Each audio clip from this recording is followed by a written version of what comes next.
In the last video, we have completed our sign-in flow so that we can sign in and sign out of our application. However, there is one small detail that we should consider, and that is what happens when we sign in and then we restart the application. So I just wanted to show you what happens in this specific case. So first, I'm going to sign in anonymously, and this takes me to the home page as expected. However, at this stage, I can hot restart the app by pressing the play button like this. And what happens is that I'm back onto the sign-in page.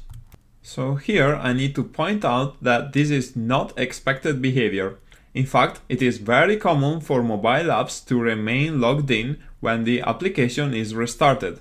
So what we need to do is to check if the user is currently logged in when we start the application, and if that is the case, we need to set the state accordingly.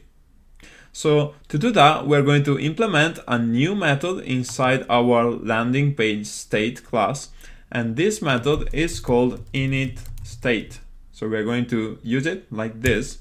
And now this is a method that is defined inside the state class, and it is called when a stateful widget is inserted into the widget tree. In other words, we can call the initState method to perform any state initialization when our landing page is created. And how do we do that? Well, as I said, we would like to check if the user is currently signed in with Firebase, and there is a method that we can call exactly for that purpose. So in here, we are going to make some space, and then we're going to call Firebase auth.instance.current user. So we would like to use this method to get the current user and then pass it to our update user method so that we can update the state when the application starts. Now, if we inspect the signature of the current user method, we find that it returns a future of type Firebase user. And previously we have learned that in order to get the value inside a future, we need to use await like this. And whenever we use await, we must remember to use async as well in the method definition.